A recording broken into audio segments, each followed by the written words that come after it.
Melihat Hanli menjadi marah, Li Feiyu tidak menanggapi itu. Sebaliknya, Li Feiyu tetap acuh tak acuh.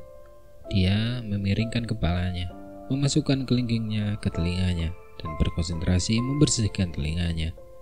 Reaksi Hanli adalah reaksi yang wajar dan sudah diduga.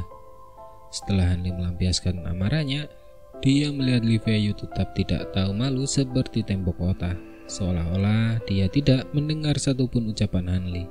Hingga Hanli menjadi tenang karena merasakan ada yang tidak beres. Kamu bukan orang bodoh, juga bukan orang yang egois. Kamu tidak akan melakukan apapun yang akan membuatmu terbunuh. Kamu harus memberitahuku apa alasanmu dibalik tindakan sembrono itu sekarang. Hanli coba bertanya dengan serius. Li Feiyu melihat kemarahan Hanli dengan cepat digantikan oleh akal sehat, serta merasa agak menyesal. Dia berpura-pura menjadi orang yang dirugikan dan menyedihkan, serta berulang kali mengeluh ketidakadilan ini dengan berteriak, "Ya Tuhan, aku dituduh secara salah. Beberapa saat yang lalu, aku sebenarnya ingin memberimu penjelasan, tetapi kamu bahkan tidak memberiku kesempatan untuk membuka mulutku. Sekarang kamu mengeluh tentangku. Apakah aku benar-benar bukan lagi manusia di matamu?" Keluhan seperti ini jelas palsu. Siapapun yang melihat sekilas lelucon ini akan merasa kesal setelah melihat kepalsuan itu. Hanli pun tak kuasa menahan diri untuk berpikir mengambil keuntungan dari situasi itu dan melangkah maju, menendang Li Feiyu dengan ganas yang menyerupai anjing pemakan kotoran. "Beri aku lebih sedikit akting dan lebih banyak penjelasan. Cepat, dasar bajingan. Jika murid-murid junior yang mengagumimu melihat penampilanmu yang malas, citramu sebagai petarung yang kuat dan percaya diri akan hancur total." Sembari berkata, Hanli juga memberinya sedikit ekspresi mengejek. Hanli saat ini tidak punya waktu untuk melampiaskan amarahnya dan berdebat dengan Li Feiyu. Jika pertukaran rahasia ini tidak ditangani dengan baik, mereka berdua akan menghadapi konsekuensi yang sangat besar. Li Feiyu tampaknya menyadari apa yang dipikirkan Hanli saat ini dan tidak lagi mengejek atau mencelanya. Sebaliknya, dia dengan malas berjalan ke bungkusan itu dan mengambil sebuah buku langka. Setelah berdiri tegak, wajahnya memancarkan cahaya misterius. Dengan senyum dan sekaligus bukan senyum tulus, ia menyerahkan buku itu kepada Hanli. Setelah itu, sambil memberi isyarat dengan matanya, Li Feiyu memberi isyarat kepada Hanli untuk melihat sampul buku itu. Hanli mengulurkan tangannya untuk menerima buku yang sangat tipis dan langka itu, serta menatap Li Feiyu dengan pandangan penuh keraguan.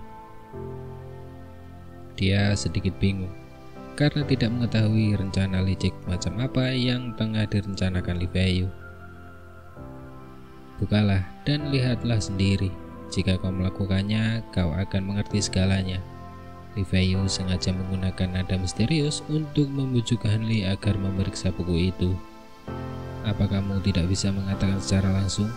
Apa gunanya mencoba merahasiakannya?" Meskipun keraguan tampak jelas di wajah Hanli, dia membolak-balik halaman buku itu. Dia membuka sampulnya, memperlihatkan halaman pertama buku panduan langka itu. Di bagian atas halaman, tertulis rapi dalam warna hitam dan putih, terdapat 3 kata besar, "Seni Pedang Berkedip." Hanli sedikit terkejut. Hanli merasa takjub karena buku pertama yang diberikan Li Feiyu kepadanya benar-benar sesuai dengan keinginannya. "Jangan kehilangan fokus. Kemarilah dan lihat buku-buku lainnya."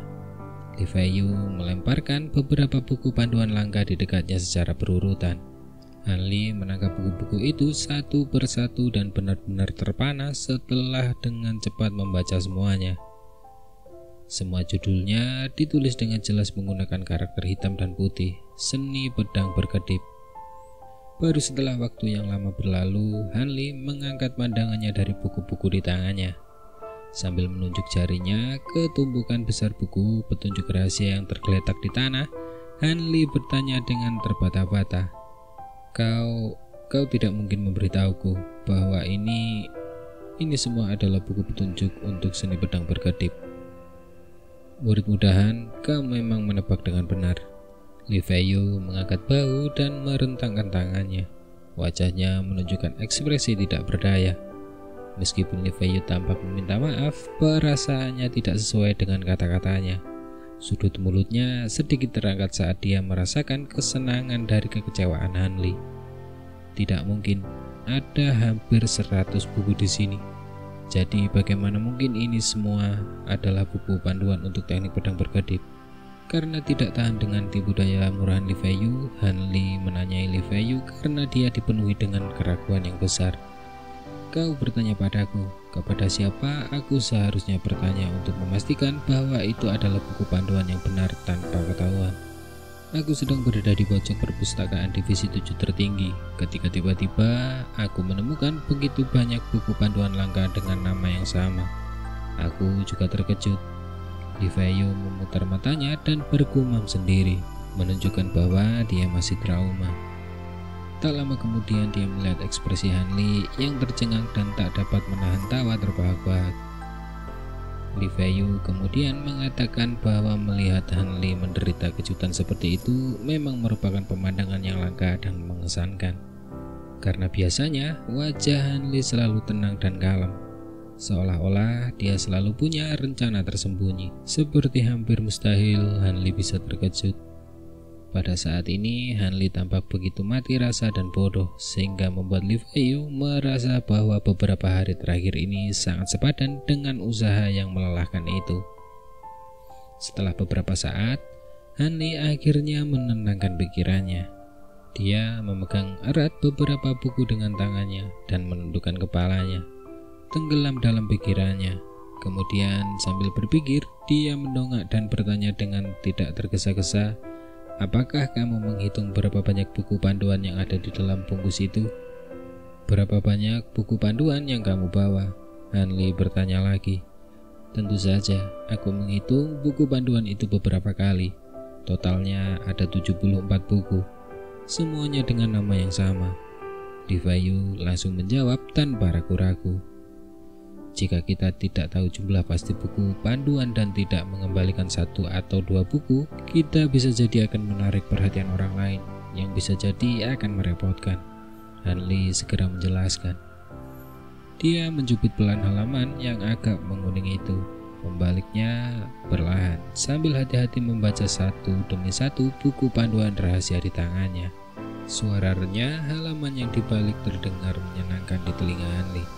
Namun Li Fei Yu membenci suara itu. Dia mengabaikan Han Li yang sedang berkonsentrasi membaca dan berjalan menuju mata air di pegunungan. Dia mengeluarkan pedang panjang dari lumpur dan mulai berlatih. Han Li meliriknya. Melihat energi temannya yang luar biasa, Han Li berhenti memperhatikan gerakan Li Fei Yu dan mengalihkan konsentrasinya kembali ke buku di tangannya. Han Li dapat membaca dengan kecepatan yang mengejutkan, yakni 10 baris berlirikan. Ia segera menyelesaikan buku tebal itu dan mengambil buku lain tanpa mengangkat kepalanya untuk melihatnya. Ia memejamkan matanya sebagian saat membaca, sesekali menunjukkan ekspresi termenung. Matanya terpaku pada halaman-halaman buku dan enggan mengalihkan pandangannya barang sejenak. Cara kepalanya mengikuti tatapannya dan bergerak maju mundur membuatnya tampak seperti seorang intelektual yang elegan. Seiring berjalannya waktu, Han Li dengan cepat menelusuri banyak manual seni pedang berkedip. Ketika dia selesai membaca manual ke-11, dia tiba-tiba berhenti dan melemparkan buku itu kembali ke dalam tasnya. Dia menutup matanya untuk beristirahat sebentar. Begitu dia merasa lebih baik, dia duduk bersila dan mulai mengolah seni musim semi abadi, berusaha memahami semua informasi yang baru saja dibacanya. Ekspresi wajah Han Li berubah-ubah dari gembira dan bersemangat menjadi serius dan putus asa. Tidak tahu berapa lama waktu telah berlalu. Han Li akhirnya membuka matanya dan terkejut dengan apa yang dilihatnya di depannya. Dia tidak menyadari bahwa Li Fei Yu telah menyelinap begitu dekat ke wajahnya saat matanya terpejam. Li Fei Yu berada dalam jarak yang begitu dekat sehingga hidung mereka hampir bersentuhan. "Apa yang kau lakukan? Bukankah kau seharusnya berlatih dengan pedangmu? Mudah-mudahan, tidak bisakah kau melihat jam berapa sekarang?" Kau menanyakan pertanyaan bodoh. Li Feiyu menarik tubuhnya dan menggerakkan bibirnya. Han Li saat itu menyadari bahwa sinar matahari telah redup. Ia mengangkat kepalanya dan melihat ke atas. Langit saat ini berwarna biru keabu-abuan, yang berarti hari sudah sore. Waktu berlalu begitu cepat saat aku berkultivasi. Aku tidak menyadari bahwa sudah selarut ini. Han Li berdiri dan bergerak sedikit. Jadi, apakah kamu menemukan sesuatu yang menarik di buku itu? Li Feiyu menatap Han Li dengan penuh semangat, berharap Han Li bisa memberitahunya tentang seni pedang berkedip. Lumayan juga, kurasa teknik ini cocok untukku. Apa maksudmu tidak buruk? Katakan padaku yang sebenarnya, kata Li Feiyu dengan nada sedikit tidak puas. Secara khusus buku ini langka. Ini merupakan gabungan dari berbagai teknik. Dengan kata lain, tidak ada satu set lengkap di sini. Semuanya telah disatukan dari berbagai aliran seni bela diri. Han Li menjelaskan dengan perlahan. Lalu, apa arti dari nama seni pedang berkedip? Apakah itu benar-benar seni pedang? Mengapa namanya begitu aneh? Li Feiyu masih tidak puas dengan jawaban Han Li. Jadi dia terus bertanya. Seni pedang berkedip memang ada, tetapi buku panduan yang membahasnya hanya sebagian kecil dari keseluruhannya, kata Han Li dengan sabar. Adapun nama seni pedang berkedip, ada alasan khusus untuk itu. Apa alasannya? Kenapa kamu tidak mengatakannya sekaligus? Jangan bicara kalimat demi kalimat. Kamu sama saja dengan orang-orang tua di kota. Li Feiyu melotot ke arah Han Li. Dia tidak tahan dengan penjelasan Han Li yang lambat. Atas desakan Li Feiyu, Han Li tidak bisa berbuat apa-apa lagi selain mempercepat klarifikasinya.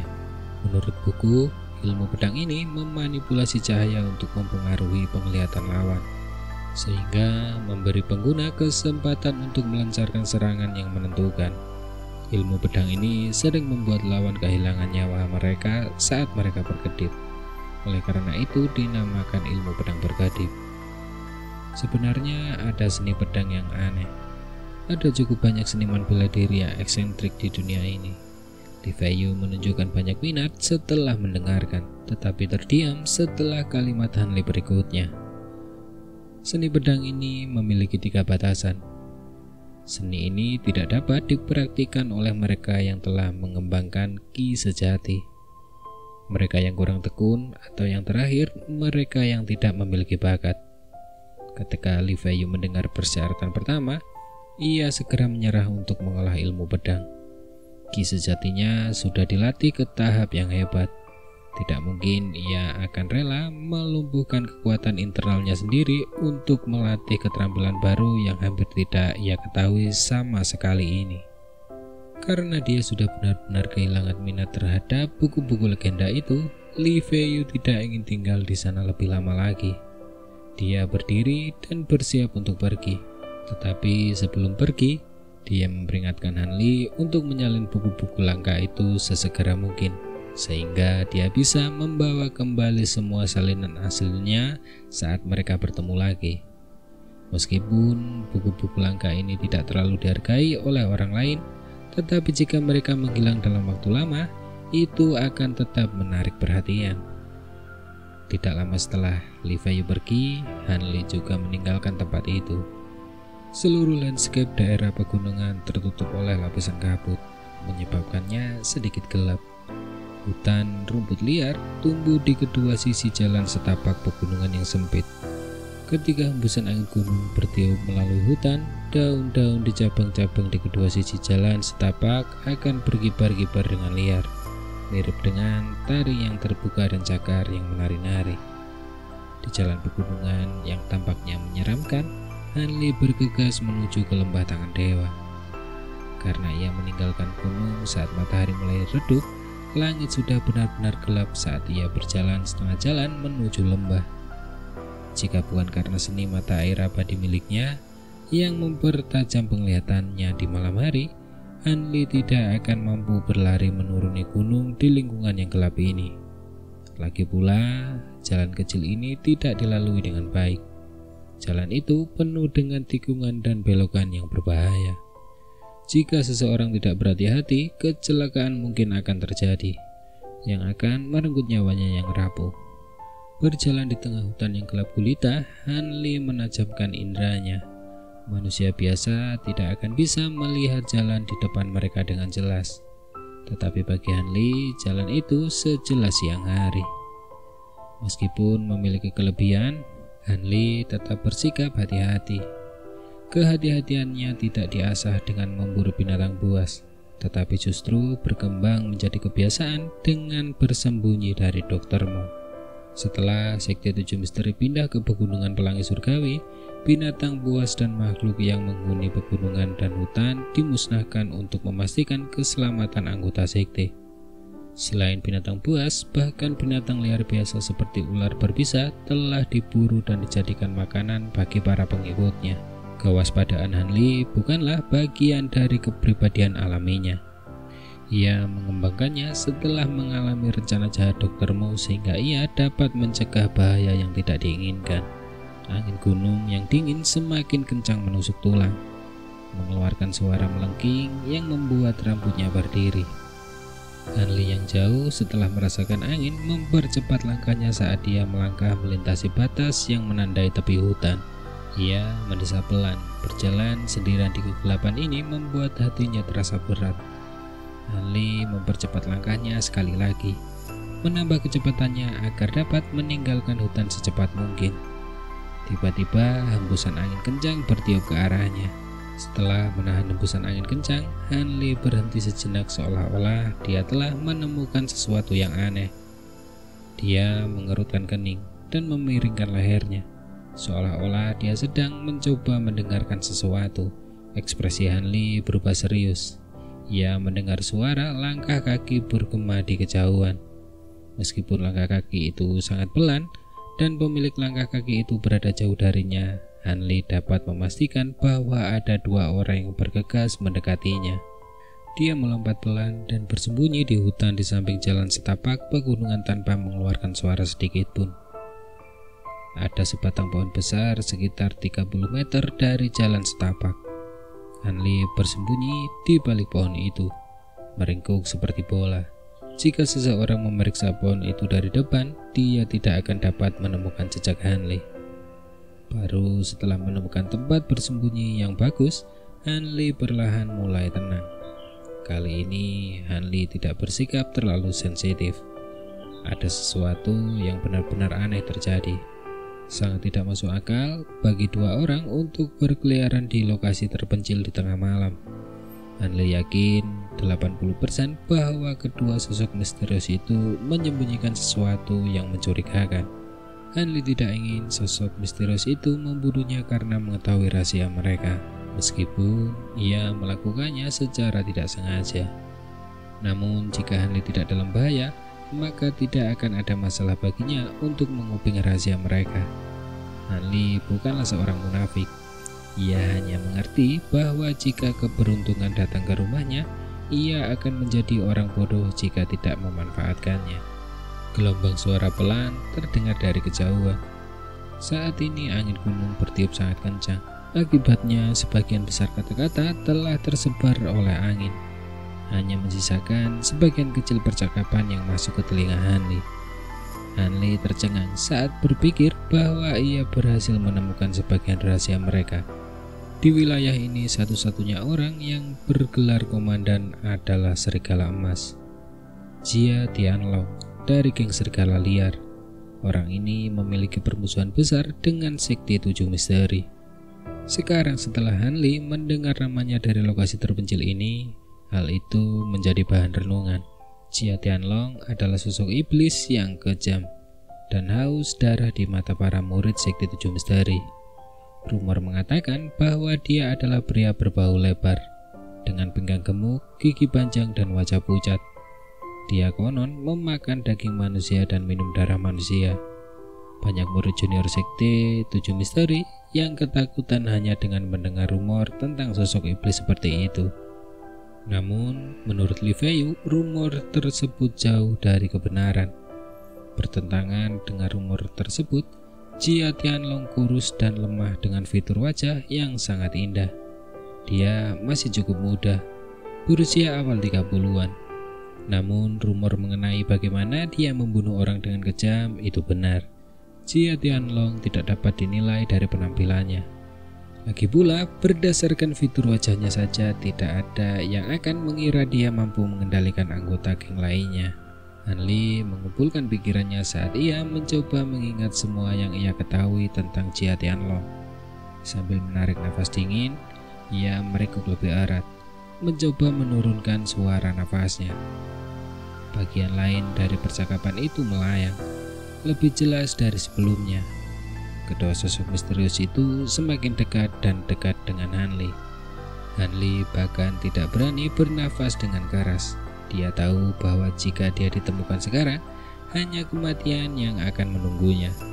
Mereka berdua kemungkinan adalah mata-mata dari geng serigala liar, dan mereka pasti tidak akan membiarkan orang luar mengetahui rahasia mereka.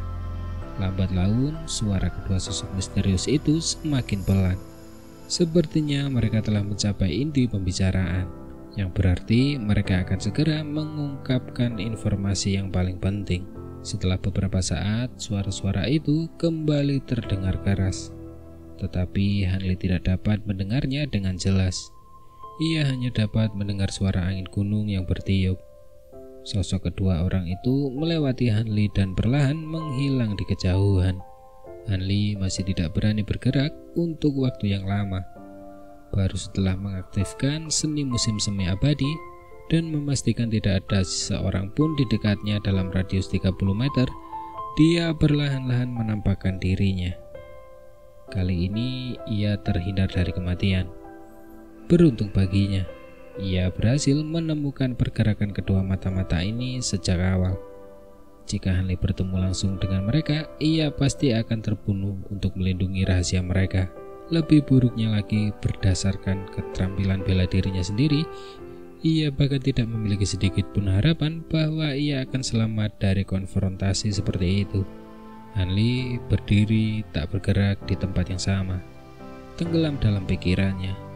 Jari-jarinya mengusap dagunya dengan lembut sambil menatap ke arah hilangnya kedua mata-mata itu. Dari potongan-potongan percakapan rahasia yang didengarnya, dia dapat memperkirakan bahwa dalam waktu dekat, geng serigala liar akan melakukan beberapa tindakan yang akan terbukti sangat merugikan sekte tujuh misteri. Ada kemungkinan besar bahwa tindakan ini akan memiliki hubungan dekat dengan daftar nama yang disebutkan sebelumnya. Yang paling mengejutkannya adalah Han Li sudah mengenali identitas salah satu sosok itu, meskipun tidak bisa melihat wajahnya. Meskipun kedua sosok misterius itu tidak banyak berbicara, Han Li bisa menyamakan salah satu suara rendah mereka dengan pelayan dapur dari Gunung Sekti Tujuh Misteri. Pelayan yang menjual kelinci kepada Han Li saat itu memberinya kesan yang buruk. Dia berkumis dan berwajah jahil, dan dia suka memanfaatkan orang lain. Memikirkan bahwa dia sebenarnya adalah mata-mata dari geng serigala liar, sekali lagi mengingatkan Han Li bahwa seseorang tidak boleh terlalu berhati-hati. Namun jika dipikir-pikir lagi, ini adalah sesuatu yang wajar. Hanya dengan posisi seperti pengurus dapur, seorang mata-mata dapat masuk dan keluar dari pegunungan dan menyampaikan berita apapun yang diperolehnya tanpa menimbulkan kecurigaan.